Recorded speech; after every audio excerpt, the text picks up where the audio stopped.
bad was Israel hit? There was significant damage. The Iranians were very good at hitting targets like spy headquarters, like airports, like military installations. And the Israelis to this day have continued their censorship over just how bad the damage was. The reason why we even have this kind of ceasefire in place right now is because the Israelis asked for it. They really are the ones who needed it. This is just a lull where we can expect that Iran and Israel will be back at war sometime soon. I think most of the people who are observing this believe it's a lull. We have Mr. Netanyahu in Washington right now. He's trying to basically create a situation whereby the United States will do the heavy lifting and reinforce the Israeli forces and bring about either a regime change in Iran or some complete dissolution of Iran's defensive and offensive capabilities.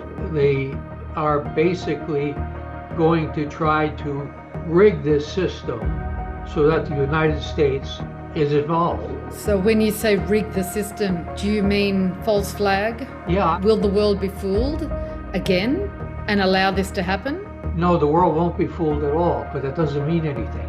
The presumed war against Iran just didn't go their way. And now they're basically looking to rebuild their capabilities and somehow either coerce or drag the United States or fool the United States into joining in with them. Welcome to Season 3 of Real Talk. This season, we are lifting our game and bringing you guests that will elevate the discussion even further by bringing you insights and expertise not commonly available.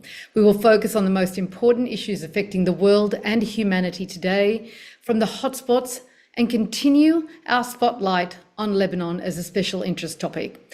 In this episode today, it is my great pleasure to be able to bring to you Mr. Philip Giraldi, the former CIA operations officer and Army intelligence officer who spent 20 years or so in Europe and the Middle East working terrorism cases. Mr. Giraldi is in high demand, so we're not going to waste a second and dive straight into the discussion, which will centre on the future of the Middle East following the Iran-Israel war, and to determine, really, is it over or are we just experiencing a lull before the real battle? And what's in store for Gaza? Lebanon and Iran, three major countries that have all been severely affected by the ongoing crisis and battles in the Middle East.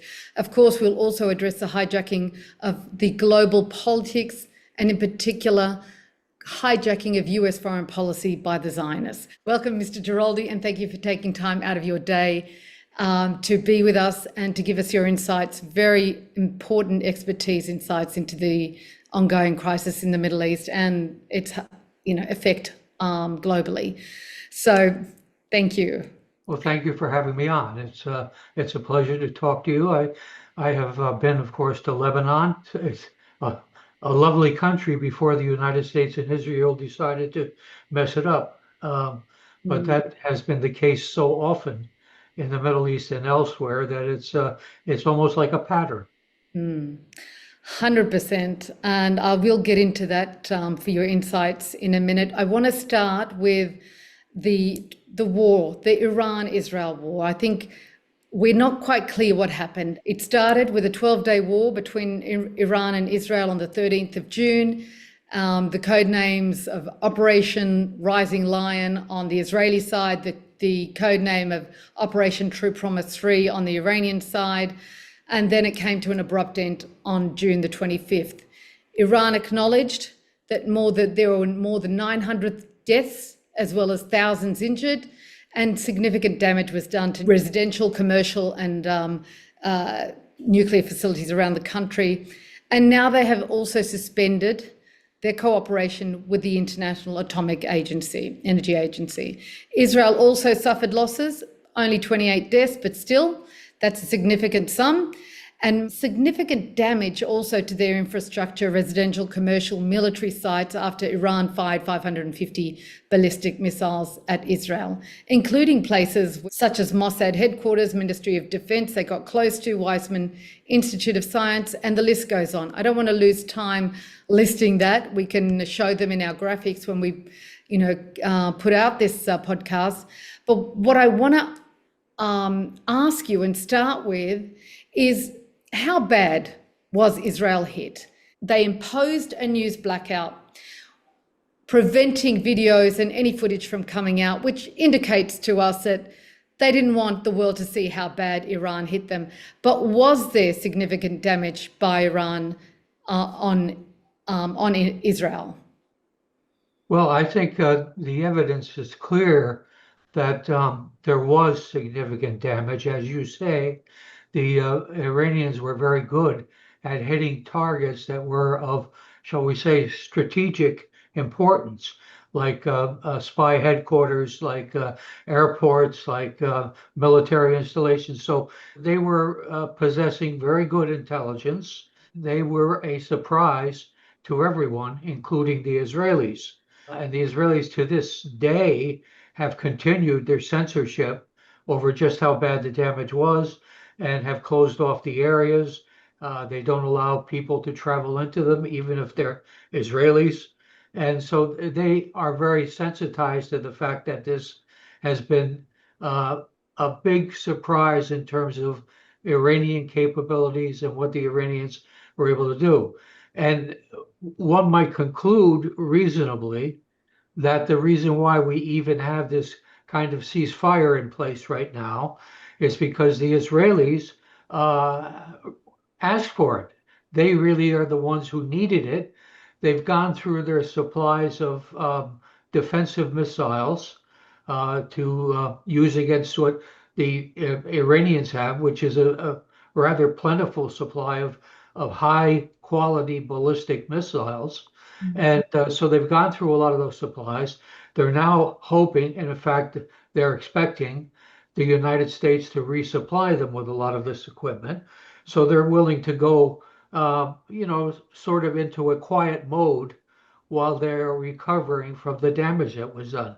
And of course, we have Mr. Netanyahu in Washington right now, and what he's doing, he's trying to basically create a situation or a series of situations whereby the United States will, from this point, do the heavy lifting, shall we say, and reinforce the Israeli forces and bring about either a regime change in Iran or some complete dissolution of Iran's defensive and offensive capabilities. And this leads into the next questions.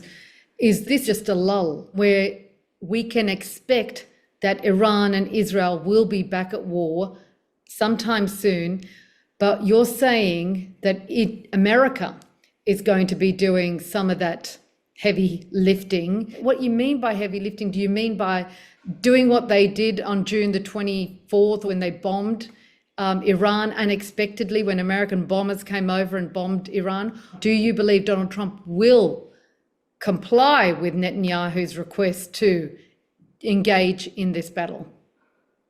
Well, I think it will be somewhat of a repeat performance, that the United States will have to play an upfront military role, which everyone that is kind of an expert on this subject says is going to be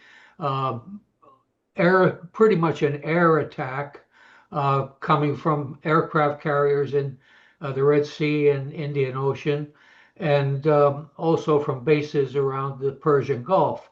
So this will be an air attack, and it will be the focus will be a bit changed. The nuclear facilities, the consensus again is that they were damaged, but that the materials that were in them, the enriched uranium and some of the centrifuges, had certainly been removed. So if Iran wanted to go the route of a nuclear weapon, it still has that capability. So this will be the excuse.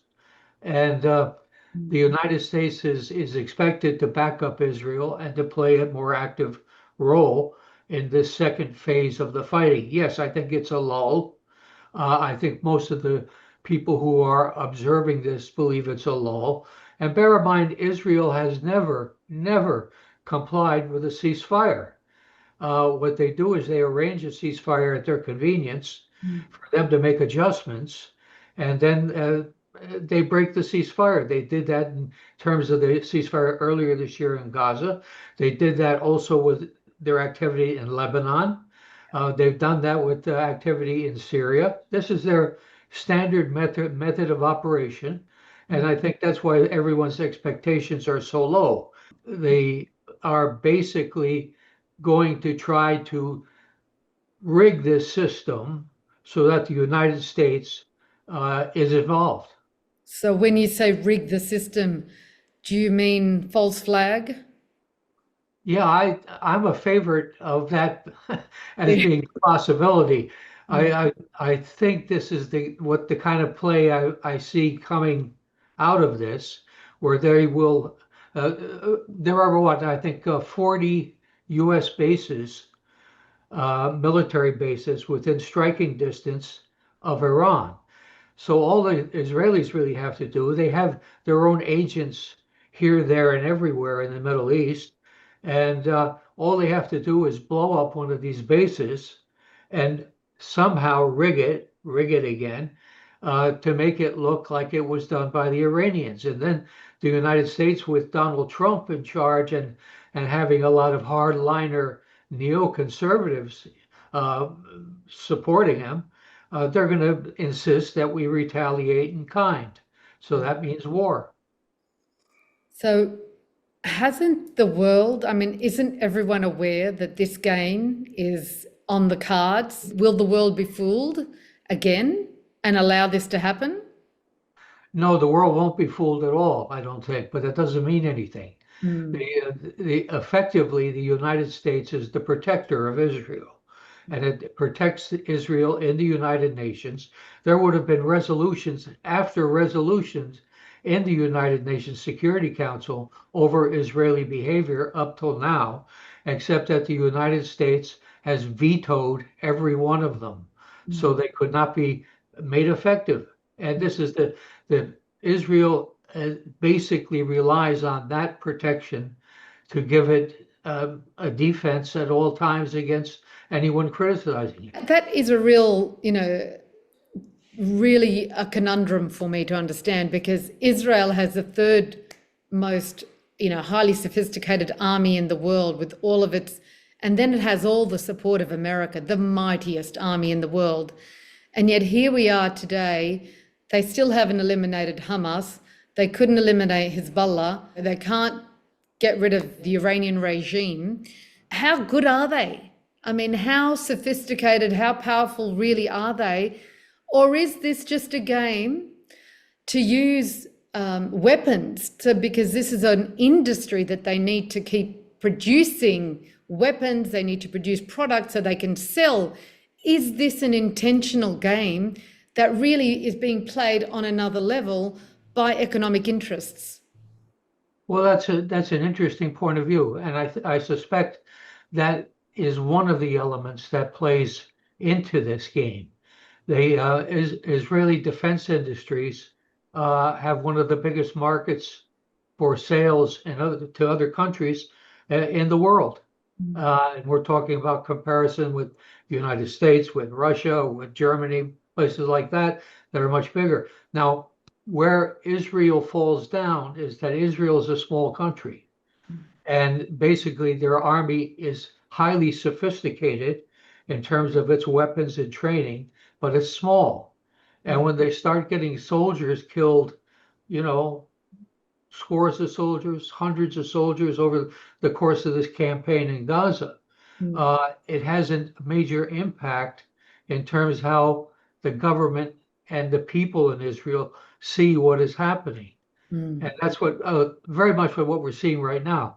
There is a reaction to the fact that the war, or the presumed war against Iran, didn't go their way. And now they're basically looking to rebuild their capabilities and somehow either coerce or drag the United States or fool the United States into joining in with them.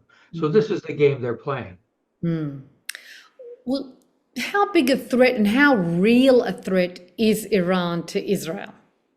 Again, you measure threat in terms of, is there an active ability and desire to go after another country? Well, Iran has never attacked Israel. That's important. And Iran has never attacked the United States, which is also important. But this is all forgotten when they're playing hardball, heavy-handed politics.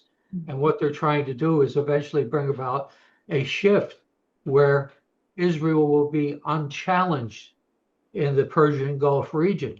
And that's what they want to see. And that means that bringing about regime change or something like that in Iran.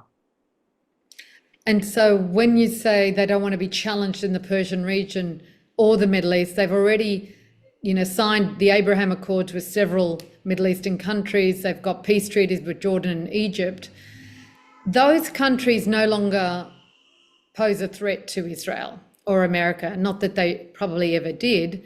As you said, the last time there was a real war was really 67, but Israel actually launched that war as a preemptive strike, as it does with everything. It claims a preemptive strike and self-defense. So is subduing the Iranian giant because they're not falling into line with the same mentality that's now taken over the region of economic, prosperity, although Iran could be and is a significant society, history, heritage, amazing country with tremendous history. If allowed to, continue, not that I support the regime and the treatment of women, but 10 years ago, no one supported Saudi Arabia and its treatment of women. And, they were considered an enemy, but they were allowed to do it their way under MBS.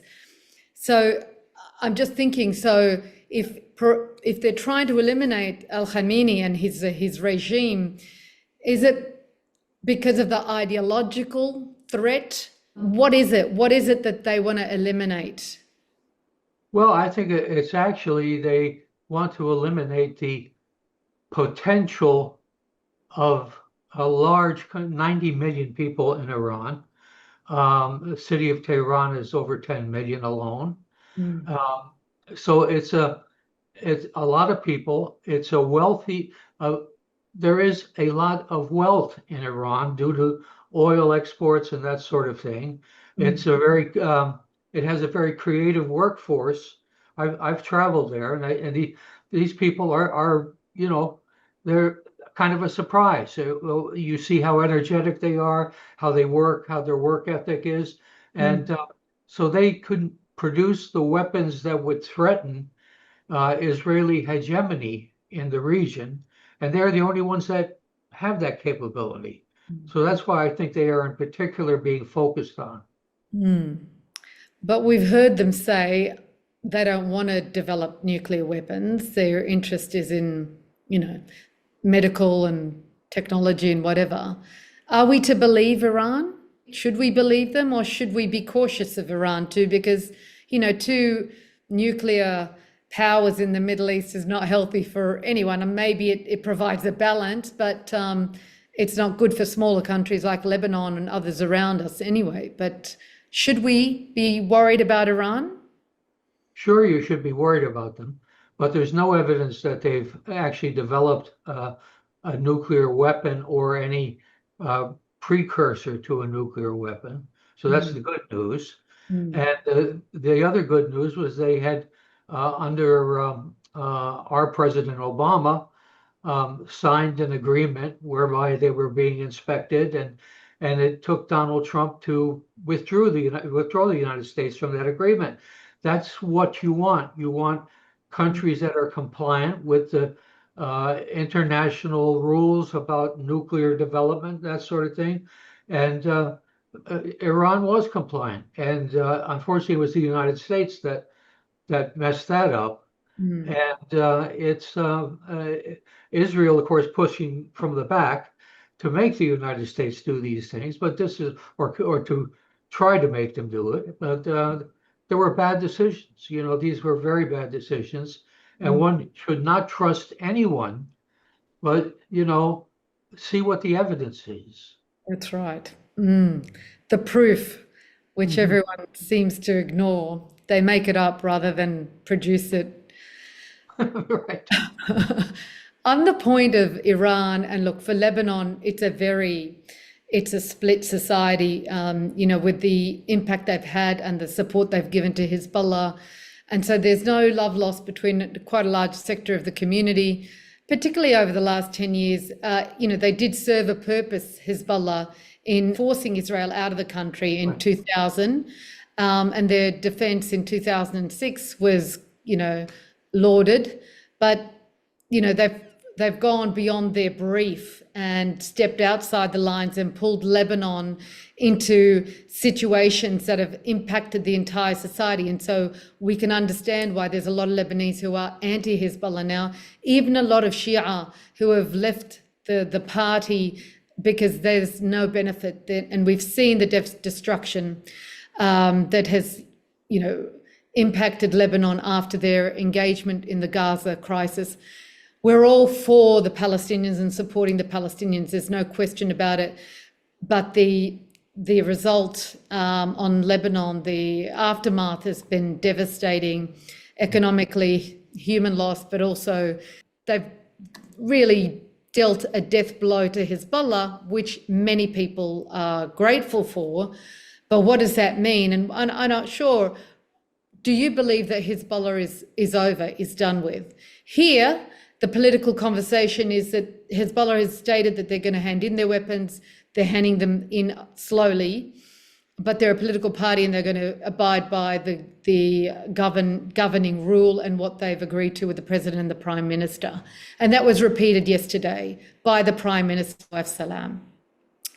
What is your take, having this background in terrorism, intelligence and operations? What do you feel is really happening with Hezbollah? Are they passing through a lull?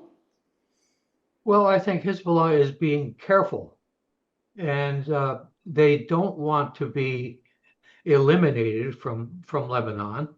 And quite frankly, I think they have played a positive role in the past, which should not be forgotten. But the fact is, as long as they are too provocative, then it's going to be more trouble with Israel forever. And bear in mind, Israel has they talk about greater Israel, Eretz Israel. That would be, an ambition to go up to the Litani River in Lebanon, to be going over to the Euphrates, and to be going down to the Nile. This is what the really, shall we say, provocative people like Benjamin Netanyahu foresee as Israel in the future, a place where all the Jews in the world will gather, will eventually wind up, and it will be this huge force in the Middle East. But that is not something that's pleasing to their neighbors. And so this is why this struggle has been going on for all these years. This started, in the 70s. I mean, we're talking 50 years later, and it's still not resolved, and may not be resolvable in any reasonable way. So that's their real end game, because from everything I read, everything I listen to, I hear the rhetoric about, Christians are safe in Israel. We're a multi-faith society, and they're doing their deals with Saudis and the Emiratis and the Qataris and all the neighboring countries. But is their end game greater Israel? And if their end game is greater Israel, why doesn't King Abdullah of Jordan and Sisi and MBS and the Emiratis, why don't they see through it? Are they fools? Are they fools and being fooled into this, again, the pipeline that's going to run the Ben Gurion Canal, and this talking up all of this economic prosperity and deals, and are they being fooled by this because they're money driven, dollar driven, rather than visualizing and seeing what's happening in front of them? Well, I don't think they're fooled. I think they get it, but the United States has basically come in with a lot of incentives that they are attracted by. But even then, you know, the Saudis, for example, have limited their dealing with the Israelis. They won't allow a full diplomatic status until there's a Palestine. So there are issues that still divide them, and I think you have to be aware of that. They haven't really rolled over completely on a lot of these issues. And Abdullah, of course, and Egypt are both bribed heavily by the United States to the tune of $3 billion to not have trouble with Israel. So there are a lot of little things being played out here, and a lot of them originate with the United States.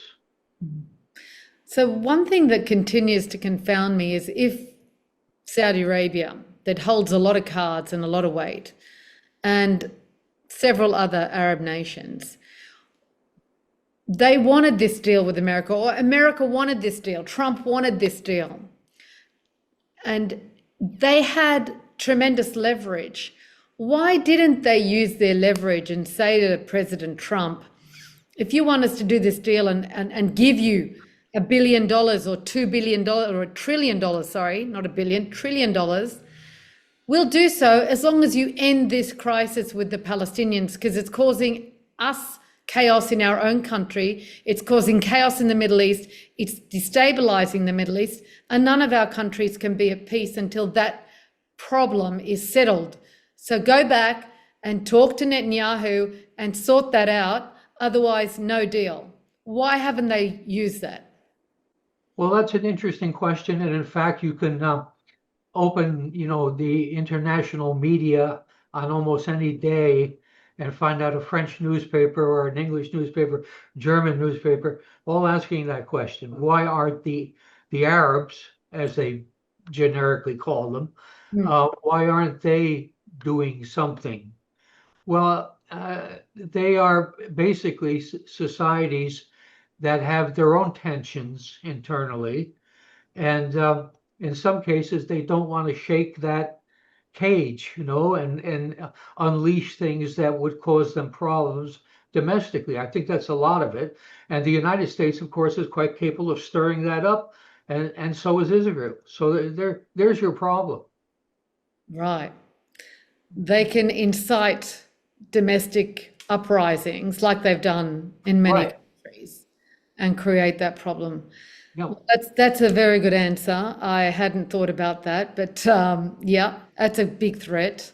So they've been pulled into line and shown their limits. Okay, let's jump on to a couple more subjects because I know we've only got 8 minutes left. Syria, Ahmed al-Shara, he's come out and declared his desire. I don't know, is this true, to expand Syrian borders to include parts of northern and eastern Lebanon, and claiming that they're historically part of Syria? Has the deal been done with Syria that if it normalizes relations with Israel, America will give it the green light to occupy and annex parts of Lebanon at the same time doing a deal on the Golan Heights? What is your inside information? Well, it's interesting. Syria has long been a target of Israel and the Golan Heights. Syria has also been a target of the United States in terms of military bases being inside Syria, and it's also been a target of the Turks. So it's a very complicated equation, and you have a lot of ethnicities in Syria and religious groups, and that kind of makes for a complicated search for a solution for how the country should be run and on whose behalf. So obviously in Lebanon you have similar kinds of dynamics playing out, and this is the issue, I think, with Syria. It's always been the issue with Syria, and this has been exploited by, as I say, Turks, Israelis, Americans, And we're not out of the woods yet, I don't think. But is there a possibility that a deal is being done to divide up parts of Lebanon? Possibility. Somebody would have to do it, and how they would do it is not clear. Turks would be the closest, and probably the ones who might be inclined, while also taking some of northern Syria for themselves. So I don't know. It's an interesting question. Yeah, too interesting for us. We're worried over here. But what's your take on al-Shara? What do you feel about him? I mean, he's come from, being a radical extremist leader of al-Nusra, and now he's the president of Syria. Well, I think he's in it for his own benefit, and the circle of people around him, and they're playing the game. They want to be friends with Israel, even though Israel is still bombing Syria. They want to be friends with the Turks. That'll be a rather difficult game to play. And they would like to see the United States depart. And that hasn't happened either. So again, it all becomes a complicated game where one side is playing off against another, and you're not quite sure where it's going to go. And my last question before we just get into what happened last night, Lebanon. Do you think America has a plan for Lebanon? I'm sure it does, but I'm not sure what it is. I mean, they had a plan in the 1980s. We saw how that went. Yeah. So I don't think the U.S. has a firm enough grasp of politics in Lebanon, because it's distracted by Israel and distracted by Syria and distracted by Iran. And so we shall see. I hope they don't have a plan, to be quite honest. That would be a blessing. So let's just jump into the last few minutes on the trip Netanyahu has just made to America and his third visit with President Trump in the last 6 months.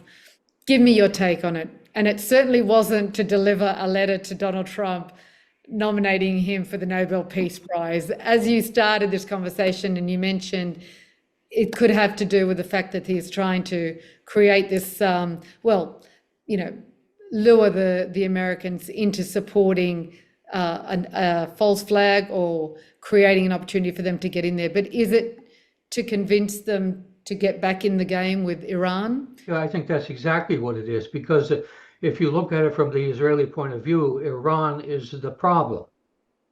And if you look at it from Donald Trump's point of view, which is fairly limited, he has problems too with that. American voters are fed up with the killing of Palestinians, and he wants some solution, even if it's a bad solution, for Gaza and for the Palestinians from Gaza.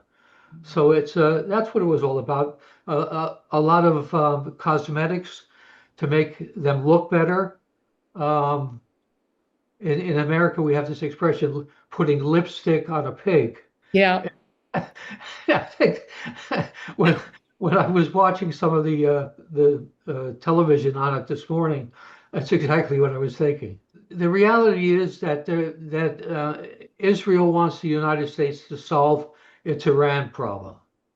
The United States would like Israel to stop killing people because it's bad for politics here in the U.S. So they're both passing each other in the night, and maybe they'll meet somewhere and do something good, but I'm skeptical about that.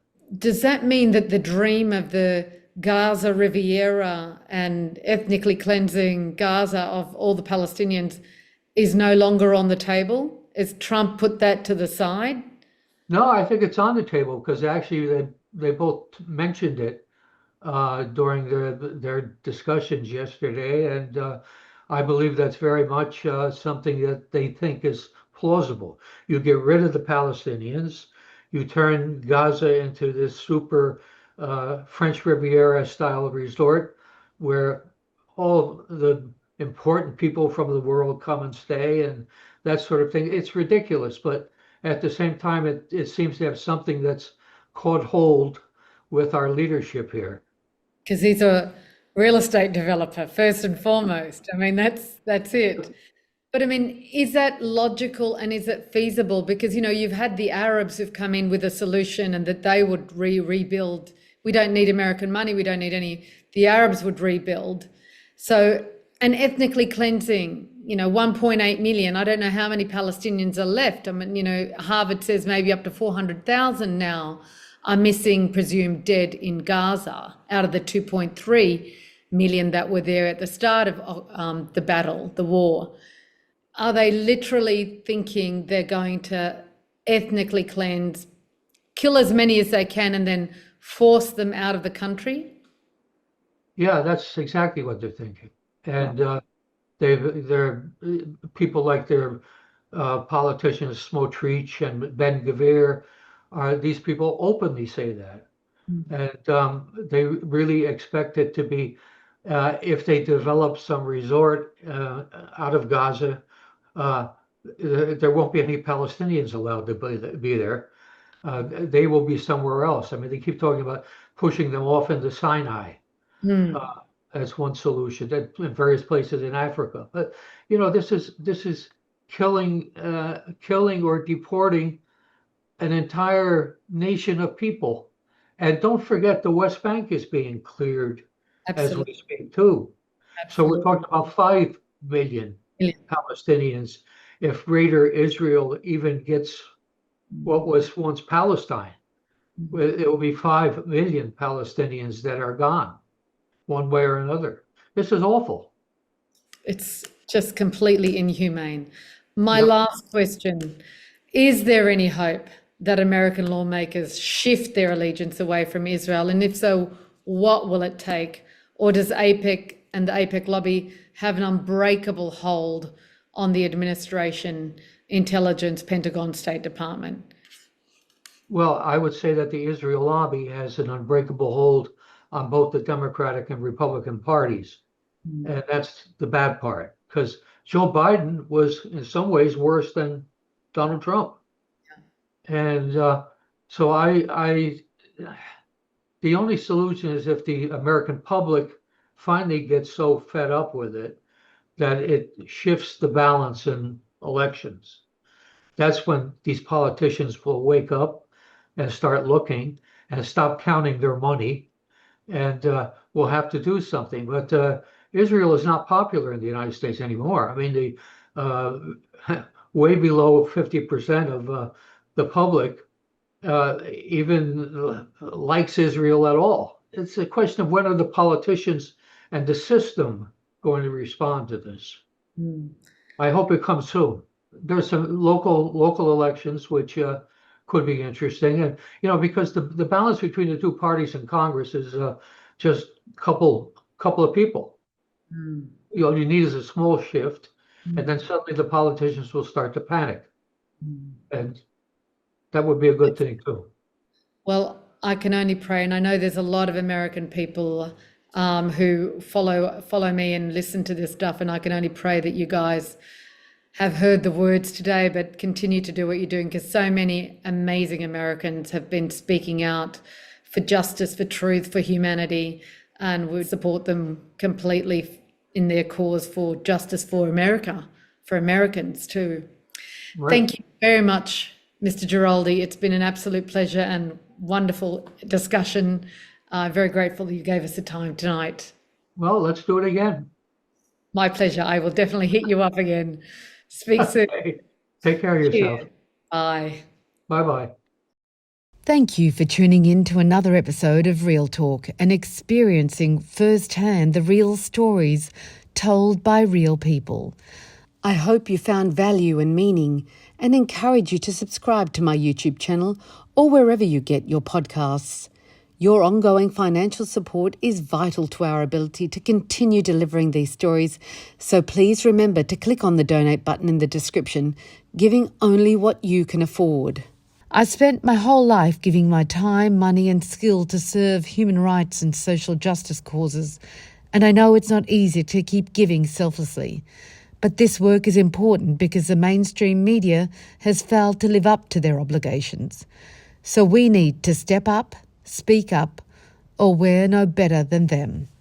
I believe by tuning in to this podcast, you are someone who wants to know the facts and the truth so you can independently decide what to believe and what not to. My job is to deliver that information. Yours is to place a value on it. Whatever you decide is humbly welcome.